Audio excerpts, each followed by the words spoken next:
Front foot देख रहे दर्शकों का स्वागत है। मैं चरणजीत कौर। देश ਦੀ संसद ਦੇ ਵਿੱਚ ਪੰਜਾਬ ਦੇ ਸਭ ਤੋਂ ਅਹਿਮ ਮੁੱਦੇ ਤੇ ਚਰਚਾ ਹੋਈ। ਦੇਸ਼ ਦੇ ਗ੍ਰਹਿ ਮੰਤਰੀ ਅਮਿਤ ਸ਼ਾਹ ਨੇ ਦੱਸਿਆ ਕਿ ਨਸ਼ੇ ਤੇ ਵਾਰ ਕਰਨ ਦੇ ਲਈ ਕੇਂਦਰ ਕਿੰਨਾ ਤਿਆਰ ਹੈ।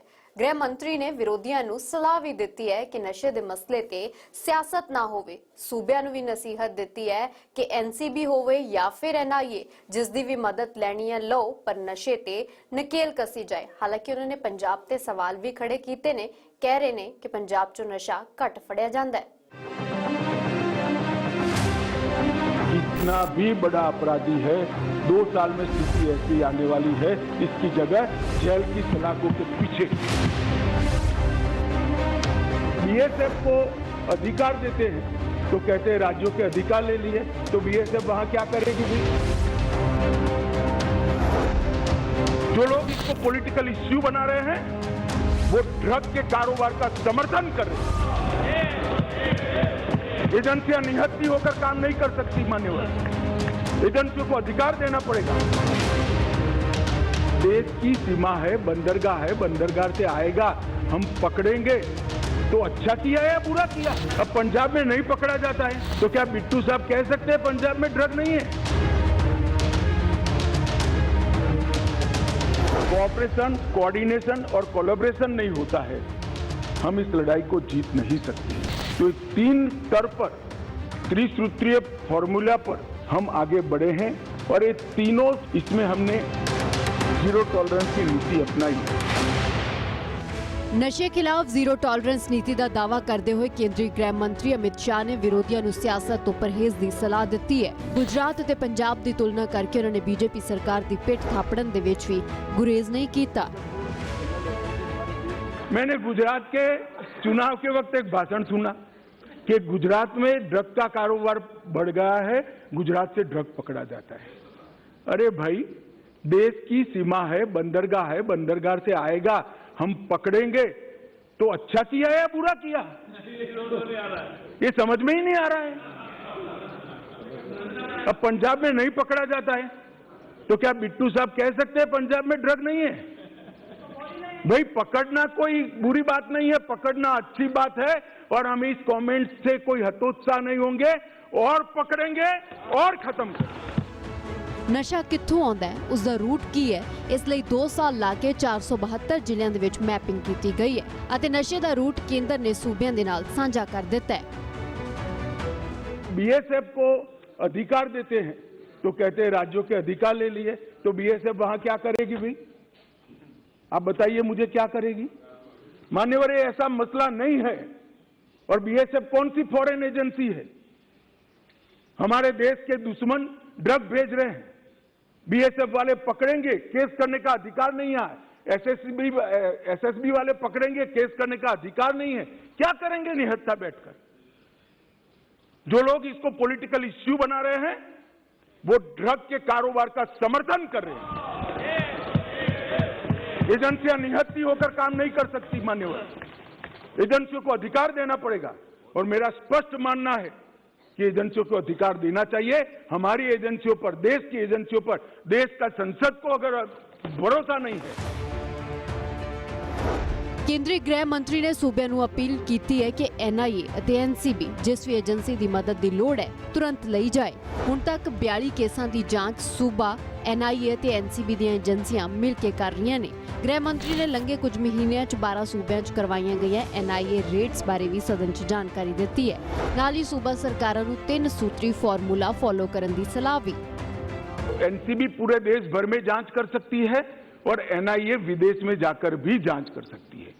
इसीलिए जब एनआईए का कानून हम लेकर आए तब उसमें ड्रग के कारोबार को हमने डाल दिया था। और मान्यवर, मैंने सभी राज्यों के मुख्यमंत्रियों को विनती किया था कि अगर आपके राज्य में कोई ऐसा केस है जिसके टॉप टू बॉटम और बॉटम टू टॉप इन्वेस्टिगेशन करते वक्त राज्य की सीमाएं लांघनी पड़ती है तो आप निसंकोच एनसीबी की मदद ले सकते हैं। एनसीबी हर एक राज्य को मदद करने के लिए तैयार है और कटिबद्ध है। और अगर वो इन्वेस्टिगेशन देश की सरहदों के बाहर जाता है तो आप वो इन्वेस्टिगेशन के लिए एनआईए की भी मदद ले सकते हैं। एनआईए आपकी मदद करने के लिए तत्पर है। कोऑपरेशन, कोऑर्डिनेशन और कोलैबोरेशन नहीं होता है, हम इस लड़ाई को जीत नहीं सकते हैं।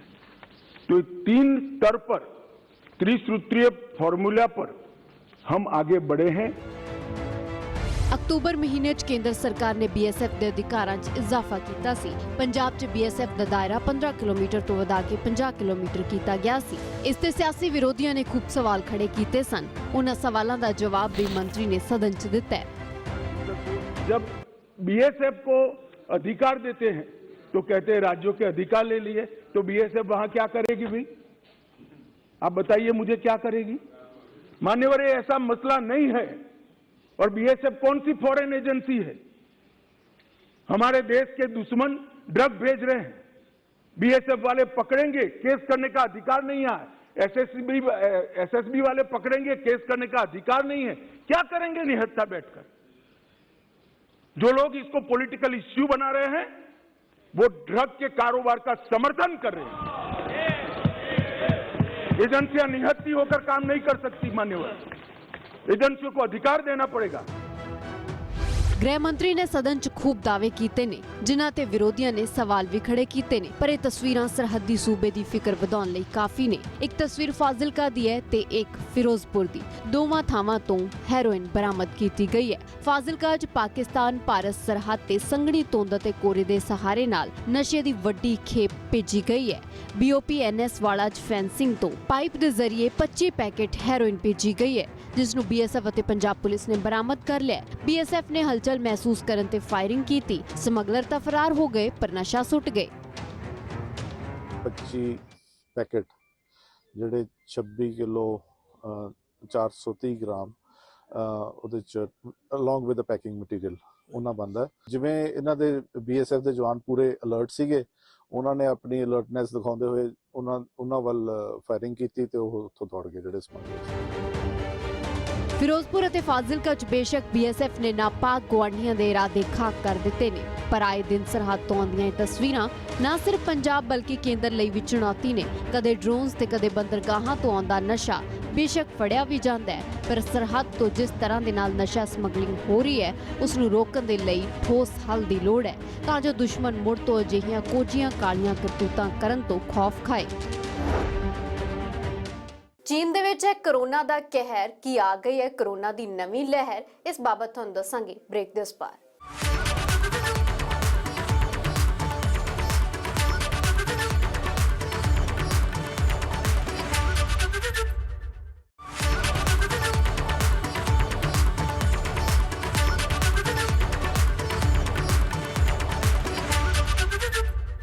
ਕੋਰੋਨਾ ਨੇ ਚੀਨ ਨੂੰ ਹਾਲੋ ਬੇਹਾਲ ਕੀਤਾ ਹੋਇਆ। ਹਸਪਤਾਲਾਂ ਦੇ ਬਾਹਰ ਲੰਬੀਆਂ ਲਾਈਨਾਂ ਲੱਗੀਆਂ ਹੋਈਆਂ ਨੇ। ਸ਼ਮਸ਼ਾਨ ਘਾਟਾਂ ਦੇ ਅੰਦਰ ਲਾਸ਼ਾਂ ਦਾ ਢੇਰ ਲੱਗਿਆ ਹੋਇਆ ਹੈ। ਨਾ ਸਿਰਫ ਚੀਨ ਬਲਕਿ ਦੁਨੀਆ ਦੇ ਕਈ ਅਜਿਹੇ ਮੁਲਕ ਨੇ ਜਿੱਥੇ ਇੱਕ ਵਾਰ ਮੁੜ ਤੋਂ ਕੋਰੋਨਾ ਨੇ ਦਸਤਕ ਦੇ ਦਿੱਤੀ ਹੈ। ਭਾਰਤ ਖਾਸ ਕਰਕੇ ਪੰਜਾਬ ਦੇ ਵਿੱਚ ਹਾਲਾਤ ਕਾਬੂ ਹੇਠ ਨੇ।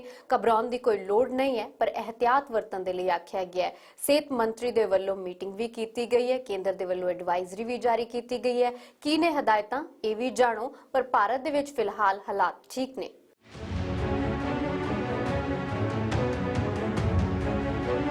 कोरोना दी फिर वधी रफ्तार, वरतो एहतियात। हमारा दायित्व है कि देश में कोविड ना फैले, देश के सभी नागरिक स्वस्थ रहे। कोरोना दी दलील, यात्रा टालन दी अपील।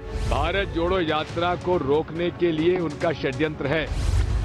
कि कोरोना दे मसले ते हलचल देख के तुहानू फिक्रमंद होने की लोड़ है या फिर नहीं, इसका जवाब भी मिलेगा। पर यह सच है कि कोरोना ने गुआंढी मुल्क चीन नू हालो बेहाल कर दिता है। चीन च कोरोना रिटर्न होया था भारत भी अलर्ट हो गया। देश के सेहत मंत्री मनसुख मांडविया ने सेहत माहिरां नाल अहम बैठक की थी। हालांकि अजे तक कोई सख्त पाबंदी आयद नहीं की गई है, पर सावधानी बरतन की सलाह है।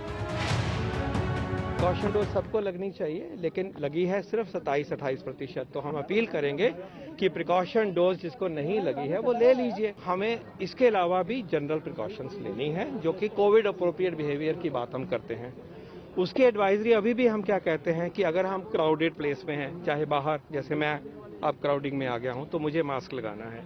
अंदर भी अगर क्राउडिंग है तो वहां भी हमने मास्क लगाना है। इसी प्रकार सोशल डिस्टेंसिंग की जो एडवाइजरी अभी तक है आपके समक्ष, उसका ख्याल रखिए। ਭਾਰਤ ਲਈ ਚਿੰਤਾ ਇਸ ਲਈ ਵੀ ਹੈ ਕਿਉਂਕਿ ਚੀਨ 'ਚ ਕੋਵਿਡ-19 ਦੇ ਵੱਧਦੇ ਕੇਸਾਂ ਦੇ ਲਈ ਜ਼ਿੰਮੇਵਾਰ ਓਮਿਕਰੋਨ ਦੇ ਸਬ ਵੇਰੀਐਂਟ BF.7 ਦੇ 3 ਸੈਂਪਲ ਭਾਰਤ 'ਚ ਵੀ ਮਿਲ ਗਏ ਨੇ। ਗੁਜਰਾਤ ਜੀਵ ਪ੍ਰਯੋਗਿਕ ਕੇਂਦਰ ਨੇ ਭਾਰਤ ਦੇ ਵਿੱਚ ਪਹਿਲਾ BF.7 ਦਾ ਮਾਮਲਾ ਪਤਾ ਲਾਇਆ ਸੀ। ਗੁਜਰਾਤ ਦੇ ਵਿੱਚ ਹੁਣ 2 ਕੇਸ ਹੋ ਗਏ ਨੇ ਜਦੋਂ ਕਿ 1 ਕੇਸ ਉੜੀਸਾ ਤੋਂ ਮਿਲਿਆ। ਇਹਤਿਆਤਨ ਵੈਸੇ 20 ਦਸੰਬਰ ਨੂੰ ਹੀ ਭਾਰਤ ਸਰਕਾਰ ਨੇ ਸੂਬਿਆਂ ਨੂੰ ਸਿਹਤ ਐਡਵਾਈਜ਼ਰੀ ਵੀ ਜਾਰੀ ਕੀਤੀ ਹੈ।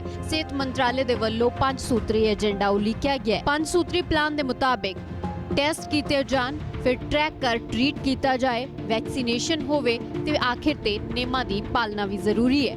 ਸਿਹਤ ਮੰਤਰਾਲੇ ਦੇ ਵੱਲੋਂ ਦਲੀਲ ਦਿੱਤੀ ਗਈ ਹੈ ਕਿ ਕਿਉਂਕਿ ਅਮਰੀਕਾ, ਜਾਪਾਨ, ਕੋਰੀਆ, ਬ੍ਰਾਜ਼ੀਲ ਅਤੇ ਚੀਨ 'ਚ ਕਰੋਨਾ ਲਗਾਤਾਰ ਵੱਧ ਰਿਹਾ ਹੈ, ਇਸ ਲਈ ਇਹਤਿਆਤਨ ਟੈਸਟ ਵਧਾਉਣ ਅਤੇ ਪੀੜਤਾਂ ਨੂੰ ਟਰੈਕ ਕਰਕੇ ਟ੍ਰੀਟ ਕਰਨ ਦੀ ਲੋੜ ਹੈ। ਕੇਂਦਰੀ ਸਿਹਤ ਸਕੱਤਰ ਰਾਜੇਸ਼ ਭੂਸ਼ਣ ਨੇ ਮੰਗਲਵਾਰ ਨੂੰ ਸਾਰੇ ਸੂਬਿਆਂ ਤੇ ਕੇਂਦਰ ਸ਼ਾਸਿਤ ਪ੍ਰਦੇਸ਼ਾਂ ਨੂੰ ਜੋ ਪੱਤਰ ਲਿਖਿਆ ਹੈ, ਉਸ ਦੇ ਵਿੱਚ ਕਿਹਾ ਗਿਆ ਹੈ ਕਿ ਕਰੋਨਾ ਦੇ ਸਾਰੇ ਪੋਜ਼ਿਟਿਵ ਕੇਸਾਂ ਦੇ ਸੈਂਪਲ ਜੀਨੋਮ ਸੀਕੁਐਂਸਿੰਗ ਦੇ ਲਈ ਭੇਜੇ ਜਾਣ ਤਾਂ ਜੋ ਕਰੋਨਾ ਦੇ ਨਵੇਂ ਵੇਰੀਐਂਟ ਦਾ ਪਤਾ ਲਾਇਆ ਜਾ ਸਕੇ। ਅੰਕੜੇ ਦੇ ਜ਼ਰੀਏ ਜੇਕਰ ਸਥਿਤੀ ਨੂੰ ਸਮਝੀਏ ਤਾਂ ਭਾਰਤ 'ਚ ਹਾਲਾਤ ਕਾਬੂ 'ਚ ਨੇ। ਹੁਣ ਤੱਕ ਭਾਰਤ ਦੇ ਵਿੱਚ ਕੁੱਲ ਕੇਸ 4 ਕਰੋੜ 46 ਲੱਖ ਨੇ, ਕੁੱਲ ਮੌਤਾਂ 5 ਲੱਖ 30 ਹਜ਼ਾਰ ਨੇ, ਜਦੋਂ ਕਿ ਐਕਟਿਵ ਕੇਸ 3500 ਦੇ ਕਰੀਬ ਨੇ। ਵੈਸੇ ਅਜੇ ਕੋਈ ਸਖਤ ਪਾਬੰਦੀ ਤਾਂ ਨਹੀਂ ਹੈ, ਪਰ ਕਰੋਨਾ ਨੂੰ ਵਧਣ ਤੋਂ ਰੋਕਿਆ ਜਾਏ ਇਸ ਲਈ ਇਹਤਿਆਤ ਵਰਤਣੇ ਬੇहद ਜ਼ਰੂਰੀ ਨੇ। ਇਸ ਲਈ ਸਰਕਾਰ ਨੇ ਕਿਹਾ ਹੈ ਕਿ ਸੂਬੇ 5 ਸੂਤਰੀ ਪਲਾਨ ਦੀ ਪਾਲਣਾ ਕਰਨ, ਲੋਕ ਬੂਸਟਰ ਡੋਜ਼ लगवाਉਣ, एहतियातन मास्क पाया जाए। सिचुएशन बहुत बेहतर है, लेकिन सतर्क रहने की ज़रूरत है, विजिलेंट रहने की ज़रूरत है, प्रॉपर सर्वेलेंस की ज़रूरत है कि कहीं पर भी केसेस अगर बढ़ रहे हैं तो हम उसको जल्दी से पिकअप कर लें और वहाँ पे टेस्टिंग कर लें, जिससे ये पता चल जाए कि कोई नया वेरिएंट तो नहीं आ रहा और हम उसको आगे फैलने ना दें। तो हमारी सिचुएशन चाइना के हिसाब से अलग है, बेहतर है, लेकिन इसका ये मतलब नहीं कि हम बिल्कुल कुछ ना करें। विजिलेंट रहना ज़रूरी है, better to be over prepared rather than under prepared. इसलिए हमने पूरी तरह से genome surveillance, COVID appropriate behaviour और वैक्सीनेशन तीनों चीज़ों पे फोकस देने की ज़रूरत है, क्योंकि अगर ये तीनों चीज़ें पे हम फोकस देंगे तो हम ये इन्फेक्शन को आगे बढ़ने नहीं देंगे और कोई भी नया वेरिएंट आएगा उसको पिकअप कर लेंगे। ਸਲਾਹ ਸਿਹਤ ਮੰਤਰਾਲੇ ਨੇ ਸਿਆਸੀ ਲੀਡਰਾਂ ਨੂੰ ਵੀ ਦਿੱਤੀ ਹੈ। ਇਹ ਚਿੱਠੀ ਸਿਹਤ ਮੰਤਰੀ ਨੇ ਰਾਹੁਲ ਗਾਂਧੀ ਨੂੰ ਲਿਖੀ ਹੈ।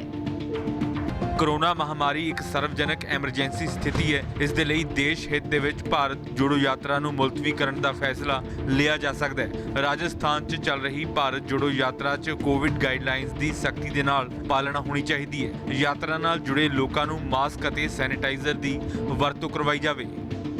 ਮੰਤਰੀ ਦੀ ਇਸ ਚਿੱਠੀ ਤੇ ਹੁਣ ਬੀਜੇਪੀ ਅਤੇ ਕਾਂਗਰਸ ਨੇ ਸਿੰਗ ਫਸਾ ਲਏ ਨੇ। जो बताया गया है कि उस यात्रा में भाग लिए हुए कई लोगों को कोविड पॉजिटिव पाया गया है, तो उसके लिए प्रिकॉशन लिया जाए, तो कोविड प्रोटोकॉल का पालन किया जाए। मुझे कोट करके कोविड के संदर्भ में मुझे क्वेश्चंस कर रहे हैं, आपने ऐसी चिट्ठी नहीं लिखनी चाहिए, क्यों लिखा? मैं भारत सरकार का हेल्थ मिनिस्टर होने के नाते मेरा दायित्व है कि देश में कोविड ना फैले, देश के सभी नागरिक स्वस्थ रहे। ਕੋਈ ਹੁਣ ਬਹਾਨਾ ਬਣਾਉਣਗੇ ਕਿ ਰਾਹੁਲ ਗਾਂਧੀ ਸਾਰੇ ਦੇਸ਼ ਨੂੰ ਲਈ ਫਿਰਦਾ ਨਾਲ, ਔਰ ਦੁਨੀਆ ਦੇ ਵਿੱਚ ਇਹ ਗੱਲ ਬਣ ਗਈ ਕਿ ਇੱਕ ਐਸਾ ਲੌਤਾ ਇੱਕ ਵਿਅਕਤੀ ਹੈ ਜਿਨੇ 4000 ਕਿਲੋਮੀਟਰ ਦੀ ਯਾਤਰਾ ਆਪਦੇ ਦੇਸ਼ ਦੇ ਲੋਕਾਂ ਦੇ ਲਈ ਕੀਤੀ ਹੈ। ਸੋ ਹੁਣ ਕਰੋਨਾ ਆਵੇ ਕੋਈ ਆਵੇ, ਹੁਣ ਭਾਰਤ ਜੋੜੋ ਯਾਤਰਾ ਨਹੀਂ। ਸਿਆਸਤ ਦੇ ਇੱਕ ਪਾਸੇ ਪਰ ਸਥਿਤੀ ਇਹ ਹੈ ਕਿ ਨਾ ਤਾਂ ਦੇਸ਼ ਦੇ ਵਿੱਚ ਤੇ ਨਾ ਹੀ ਪੰਜਾਬ ਦੇ ਵਿੱਚ ਸਥਿਤੀ ਘਬਰਾਉਣ ਵਾਲੀ ਹੈ, ਕਿਉਂਕਿ ਦੇਸ਼ ਦੇ ਵਿੱਚ ਕੁੱਲ ਐਕਟਿਵ ਕੇਸ 3500 ਨੇ ਤੇ ਪੰਜਾਬ ਦੇ ਵਿੱਚ 9। ਪਰ ਇਸ ਦਾ ਮਤਲਬ ਇਹ ਨਹੀਂ ਹੈ ਕਿ ਸਥਿਤੀ ਵਿਗੜ ਨਹੀਂ ਸਕਦੀ, ਕਿਉਂਕਿ ਚੀਨ 'ਚ ਕਰੋਨਾ ਕਾਰਨ ਸਥਿਤੀ ਵੱਸ ਤੋਂ ਬਾਹਰ ਹੋ ਗਈ ਹੈ। ਲੋਕਾਂ ਨੂੰ ਹਸਪਤਾਲਾਂ ਦੇ ਵਿੱਚ ਥਾਂ ਨਹੀਂ ਮਿਲ ਰਹੀ। ਬੀਜਿੰਗ ਸਣੇ ਕਰੀਬ 7 ਸ਼ਹਿਰ ਸੁਪਰ ਸਪਰੈਡਰ ਬਣ ਚੁੱਕੇ ਨੇ। ਪਹਿਲਾਂ ਚੀਨ ਦੇ ਹਾਲਾਤ ਦੇਖੋ। ਬੀਜਿੰਗ 'ਚ 70% ਆਬਾਦੀ ਕਰੋਨਾ ਪੋਜ਼ਿਟਿਵ ਹੈ। ਹਸਪਤਾਲਾਂ ਦੇ ਵਿੱਚ ਬੈੱਡਸ ਦੀ ਕਮੀ ਹੋ ਗਈ ਹੈ। ਸ਼ਮਸ਼ਾਨ ਘਾਟ ਦੇ ਵਿੱਚ ਵੇਟਿੰਗ ਹੈ। ਸੁਰੱਖਿਆ ਗਾਰਡ ਵੀ ਤਾਇਨਾਤ ਕਰਨੇ ਪੈ ਰਹੇ ਨੇ। ਸਟੇਡੀਅਮ 'ਚ ਹਸਪਤਾਲ ਬਣਵਾਏ ਜਾ ਰਹੇ ਨੇ। ਦਵਾਈਆਂ ਤੇ ਆਕਸੀਜਨ ਦਾ ਸੰਕਟ ਬਣ ਆਇਆ ਹੈ। ਡਾਕਟਰ ਅਤੇ ਨਰਸ ਸਟਾਫ ਦੀ ਕਮੀ ਹੋ ਰਹੀ ਹੈ। ਮਾਹਿਰਾਂ ਮੁਤਾਬਿਕ ਚੀਨ 'ਚ ਸਿਰਫ ਟ੍ਰੇਲਰ ਹੈ। 15 ਜਨਵਰੀ ਤੱਕ ਹੋਰ ਹਾਲਾਤ ਵਿਗੜਨ ਦੇ ਅਨੁਮਾਨ ਨੇ। 21 ਜਨਵਰੀ ਤੋਂ ਚੀਨ 'ਚ ਲੂਨਰ ਨਿਊ ਈਅਰ ਦੀ ਸੈਲੀਬ੍ਰੇਸ਼ਨ ਵੀ ਸ਼ੁਰੂ ਹੋਣ ਵਾਲੀ ਹੈ, ਜਦੋਂ ਲੱਖਾਂ ਲੋਕ ਘਰ ਤੋਂ ਬਾਹਰ ਨਿਕਲਦੇ ਨੇ, ਸਫ਼ਰ ਕਰਦੇ ਨੇ। ਇਸ ਲਈ ਉਦੋਂ ਕਰੋਨਾ ਫੈਲਣ ਦਾ ਖਤਰਾ ਹੋਰ ਵੱਧ ਹੈ ਅਤੇ ਅੰਦਾਜ਼ੇ ਮੁਤਾਬਿਕ ਫਰਵਰੀ ਮਾਰਚ 'ਚ ਚੀਨ 'ਚ ਕਰੋਨਾ ਸਿਖਰ ਤੇ ਹੋਵੇਗਾ। ਹੋਵੇਗਾ। ਇੱਥੇ ਰੁਕਦੇ ਇੱਕ ਛੋਟੇ ਜਿਹੇ ਬ੍ਰੇਕ ਦੇ ਲਈ, ਪਰ ਬ੍ਰੇਕ ਦੇ ਉਸ ਪਾਰ ਤੁਹਾਨੂੰ ਦੱਸਾਂਗੇ ਕਿ ਹਰਿਆਣਾ ਸਿੱਖ ਗੁਰਦੁਆਰਾ ਪ੍ਰਬੰਧਕ ਕਮੇਟੀ ਦੇ ਪ੍ਰਧਾਨ ਦੀ ਚੋਣ ਤੇ ਕੀ ਹੋਇਆ ਵਿਵਾਦ।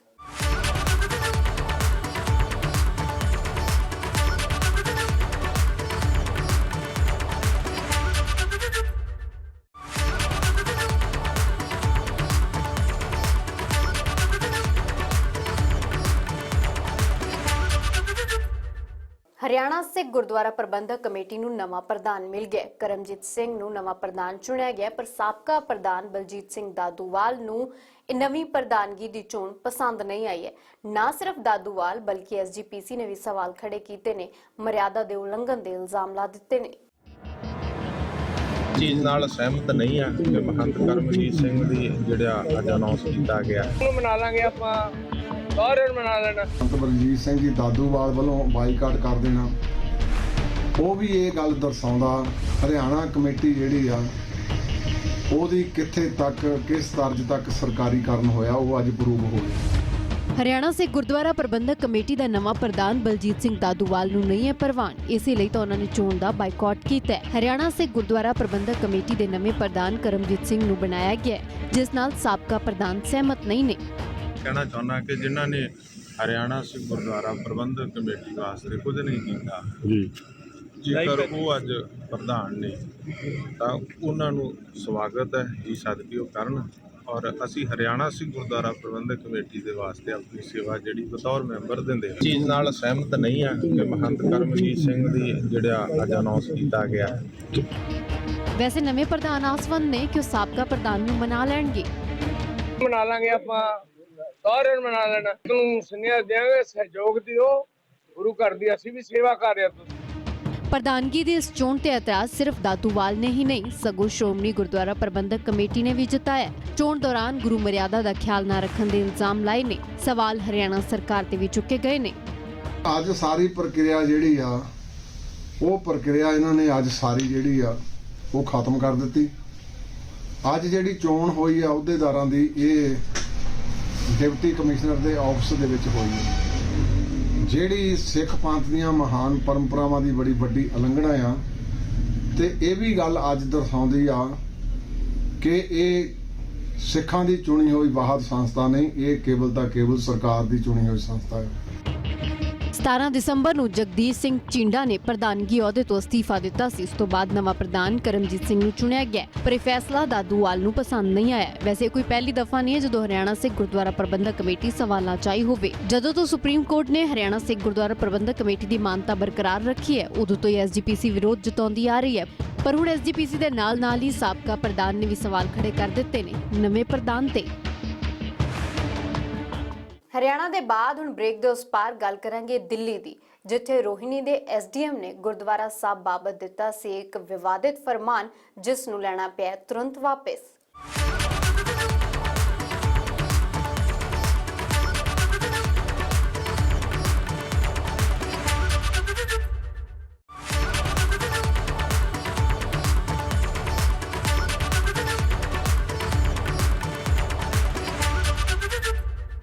ਦਿੱਲੀ ਦੇ ਰੋਹਿਣੀ ਦੇ ਐਸਡੀਐਮ ਦੇ ਵੱਲੋਂ ਗੁਰਦੁਆਰਾ ਸਾਹਿਬ ਬਾਬਤ ਇੱਕ ਅਜੀਬੋ-ਗਰੀਬ ਫਰਮਾਨ ਜਾਰੀ ਕੀਤਾ ਗਿਆ ਸੀ। ਵਿਵਾਦਿਤ ਫਰਮਾਨ ਦੇ ਮੁਤਾਬਿਕ ਗੁਰੂ ਘਰ ਦੇ ਵਿੱਚ ਸੰਗਤਾਂ ਦੇ ਆਉਣ ਜਾਣ ਬਾਬਤ ਟਾਈਮ ਮਿਥ ਦਿੱਤਾ ਗਿਆ ਸੀ। ਕੁਝ ਹੋਰ ਪਾਬੰਦੀਆਂ ਵੀ ਲਾਈਆਂ ਗਈਆਂ ਸਨ। ਹਾਲਾਂਕਿ ਇਸ ਤੇ ਵਿਵਾਦ ਹੋਇਆ, ਸਵਾਲ ਉੱਠੇ ਤੇ ਹੁਣ ਡੀਐਮ ਦੇ ਵੱਲੋਂ ਇਸ ਹੁਕਮ ਨੂੰ ਰੱਦ ਕਰ ਦਿੱਤਾ ਗਿਆ। ਅਰਵਿੰਦ ਕੇਜਰੀਵਾਲ ਜੀ ਦੀ ਸਰਕਾਰ ਨੇ ਦਿੱਲੀ ਦੇ ਸਿੱਖਾਂ ਵਾਸਤੇ ਤੁਗਲਕੀ ਫਰਮਾਨ ਕੀਤਾ। ਜਦੋਂ ਸਵਾਲ ਉੱਠੇ ਤਾਂ ਦਿੱਲੀ ਦੇ ਰੋਹਿਣੀ ਦੇ ਐਸਡੀਐਮ ਵੱਲੋਂ ਜਾਰੀ ਇੱਕ ਵਿਵਾਦਿਤ ਫਰਮਾਨ ਨੂੰ ਵਾਪਸ ਲੈ ਲਿਆ ਗਿਆ। ਰੋਹਿਣੀ ਦੇ ਸੈਕਟਰ 21 ਦੇ ਗੁਰਦੁਆਰਾ ਸਾਹਿਬ 'ਚ ਆਉਣ ਜਾਣ ਦੀ ਇਜਾਜ਼ਤ ਬਾਬਤ ਐਸਡੀਐਮ ਸ਼ਹਿਜ਼ਾਦ ਆਲਮ ਨੇ ਇਹ ਫਰਮਾਨ ਜਾਰੀ ਕੀਤਾ ਸੀ। ਫਰਮਾਨ ਦੇ ਵਿੱਚ ਲਿਖਿਆ ਸੀ ਕਿ ਰਿਹਾਇਸ਼ੀ ਇਲਾਕੇ 'ਚ ਹੋਣ ਕਰਕੇ ਗੁਰਦੁਆਰੇ 'ਚ ਇੱਕੋ ਵੇਲੇ 10 ਤੋਂ ਵੱਧ ਲੋਕ ਇਕੱਠੇ ਨਾ ਹੋਣ ਅਤੇ ਉਹ ਵੀ ਰਾਤ 7:15 ਤੋਂ 8:15 ਵਜੇ ਤੱਕ, ਅਤੇ ਉਸ ਵੇਲੇ ਮਾਈਕ ਦੀ ਵਰਤੋਂ ਵੀ ਨਾ ਕੀਤੀ ਜਾਏ। ਮਹਿਲਾ ਸ਼ਰਧਾਲੂਆਂ ਨੂੰ ਸ਼ਾਮ 3:30 ਵਜੇ ਤੋਂ 5:30 ਵਜੇ ਤੱਕ ਵੀਰਵਾਰ ਨੂੰ ਹੀ ਕੀਰਤਨ ਕਰਨ ਦੀ ਇਜਾਜ਼ਤ ਹੋਵੇਗੀ। ਇਸ ਫਰਮਾਨ ਦੇ ਅਗਲੇ ਹੀ ਦਿਨ ਯਾਨੀ ਕਿ 20 ਦਸੰਬਰ ਨੂੰ ਜ਼ਿਲ੍ਹਾ ਮੈਜਿਸਟ੍ਰੇਟ ਵੱਲੋਂ ਹਾਲਾਂਕਿ ਐਸਡੀਐਮ ਦੇ ਆਦੇਸ਼ਾਂ ਨੂੰ ਨਵੇਂ ਹੁਕਮ ਜਾਰੀ ਕਰਕੇ ਰੱਦ ਕਰ ਦਿੱਤਾ ਗਿਆ। ਡੀਐਮ ਦੇ ਵੱਲੋਂ ਐਸਡੀਐਮ ਦੇ ਫਰਮਾਨ ਨੂੰ ਇਹ ਕਹਿ ਕੇ ਰੱਦ ਕੀਤਾ ਗਿਆ ਕਿ ਇਸ ਤਰ੍ਹਾਂ ਦੇ ਆਰਡਰ ਸਥਾਪਿਤ ਕੀਤੀ ਗਈ ਸ਼ਾਂਤੀ ਅਤੇ ਅਮਨ ਦੇ ਲਈ ਸਹੀ ਨਹੀਂ ਨੇ ਅਤੇ ਭਾਈਚਾਰੇ ਦਰਮਿਆਨ ਤਣਾਅ ਦੀ ਵਜ੍ਹਾ ਬਣ ਸਕਦੇ ਨੇ। ਸੋਚਣ ਵਿਚਾਰਨ ਦੇ ਬਾਅਦ ਇਹ ਫੈਸਲਾ ਲਿਆ ਗਿਆ ਹੈ ਕਿ ਐਸਡੀਐਮ ਰੋਹਿਣੀ ਵੱਲੋਂ ਜਾਰੀ ਆਰਡਰ ਤੁਰੰਤ ਰੱਦ ਕੀਤਾ ਜਾਂਦਾ ਹੈ। ਸ਼ਹਿਜ਼ਾਦ ਆਲਮ ਨੇ ਇੱਕ ਫਰਮਾਨ ਜਾਰੀ ਕੀਤਾ ਹੈ, ਕਿਉਂਕਿ ਸਾਡੇ ਮੈਂਬਰ ਨੇ ਔਰ ਸਿੰਘ ਸਭਾ ਨੇ ਉੱਥੋਂ ਦਾ ਆਮ ਆਦਮੀ ਪਾਰਟੀ ਦਾ ਸਾਥ ਨਹੀਂ ਦਿੱਤਾ। ਇਸ ਕਰਕੇ ਕੀ ਫੈਸਲਾ ਕੀਤਾ ਗੁਰਦੁਆਰੇ ਵਾਸਤੇ ਕਿ ਗੁਰਦੁਆਰੇ 'ਚ ਕੇਵਲ ਸ਼ਾਮ ਨੂੰ 10 ਲੋਕ ਜਾ ਸਕਦੇ ਨੇ, 7:15 ਤੋਂ 8:15। ਇਤਵਾਰ ਵਾਲੇ ਦਿਨ ਅੱਧਾ ਘੰਟਾ ਹੋਰ ਮੈਂ ਇਜਾਜ਼ਤ ਦੇ ਦਿੰਦਾ ਕਿ ਸਵੇਰੇ ਜਾ ਸਕਦੇ ਨੇ 6:45 ਤੋਂ 7:15। ਔਰ ਬੀਬੀਆਂ ਕੇਵਲ ਵੀਰਵਾਰ ਨੂੰ ਜਾਇਆ ਕਰਨਗੀਆਂ 3:30 ਤੋਂ 5:30। ਔਰ 10 ਲੋਕਾਂ ਤੋਂ ਜ਼ਿਆਦਾ ਲੋਕ ਨਹੀਂ ਹੋਣਗੇ। ਇਹ ਫਰਮਾਨ ਪਹਿਲਾਂ ਸਾਡੇ ਖਿਲਾਫ ਮੁਗਲ ਜਾਰੀ ਕਰਦੇ ਸੀ, ਹੁਣ ਆਮ ਆਦਮੀ ਪਾਰਟੀ ਕਰ ਰਹੀ ਆ। ਮੈਂ ਇਸ ਦੀ ਜਾਣਕਾਰੀ ਲੈਫਟੀਨੈਂਟ ਗਵਰਨਰ ਸਾਹਿਬ ਦੇ ਧਿਆਨ 'ਚ ਵੀ ਲਿਆਂਦੀ ਆ, ਚੀਫ ਸੈਕਟਰੀ ਸਾਹਿਬ ਦੇ ਧਿਆਨ 'ਚ ਵੀ ਲਿਆਂਦੀ ਆ। ਸਿੱਖ ਨੁਮਾਇੰਦੇ ਅਤੇ ਸੰਗਤ ਵੱਲੋਂ ਐਸਡੀਐਮ ਦੇ ਵਿਵਾਦਿਤ ਆਰਡਰ ਤੇ ਇਤਰਾਜ਼ ਜਤਾਇਆ ਗਿਆ ਸੀ। ਬੀਜੇਪੀ ਨੇ ਤਾਂ ਆਮ ਆਦਮੀ ਪਾਰਟੀ ਤੇ ਸਵਾਲ ਖੜੇ ਕਰ ਦਿੱਤੇ ਨੇ। ਹਾਲਾਂਕਿ ਇੱਕ ਹੀ ਦਿਨ ਦੇ ਅੰਦਰ ਇਹ ਆਰਡਰ ਵਾਪਸ ਵੀ ਲੈ ਲਿਆ ਗਿਆ। ਫਰੰਟਫੁੱਟ ਦੇ ਵਿੱਚ ਅੱਜ ਦੇ ਲਈ ਇੰਨਾ ਹੀ। ਮੈਨੂੰ ਦਿਓ ਇਜਾਜ਼ਤ। ਪ੍ਰਦੇਸ਼, ਦੁਨੀਆ ਤੇ ਪੰਜਾਬ ਦੀ ਹਰ ਵੱਡੀ ਖਬਰ ਦੇਖਣ ਦੇ ਲਈ ਦੇਖਦੇ ਰਹੋ ABP ਸਾਂਝਾ।